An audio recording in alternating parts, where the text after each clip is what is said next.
BJP ఈ విషయంలో ఇంకా సిగ్గులేని తీరుగానే వ్యవహరిస్తూ ఉంది. బీజేపీ సిగ్గుపడాలి.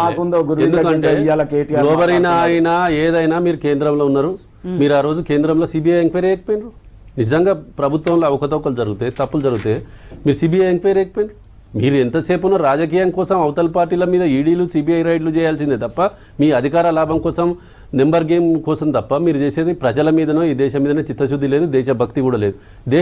ఈ దేశంలో 70 ఏళ్ల నుంచి చూస్తున్న అత్యంత దేశద్రోహుల పార్టీ ఏదైనా ఉందంటే అది బీజేపీ.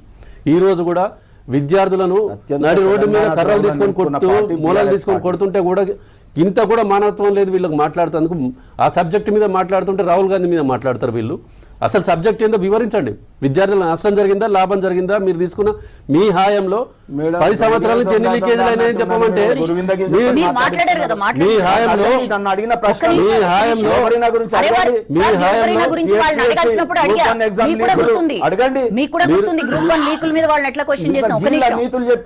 హాయంలో మీ హాయంలో ఏం జరిగిందంటే పాత మన్మోహన్ సింగ్ ప్రభుత్వంలో అయిన లీకేజీల గురించి మాట్లాడుతాం. మీ 10 ఏళ్ల నుంచి ఇలా ప్రభుత్వంలో మీరు ఉంది కదా, మిమ్మల్నే కదా ప్రజలు ప్రశ్నిస్తుంది, విద్యార్థులు మిమ్మల్నే కదా ప్రశ్నిస్తుంది.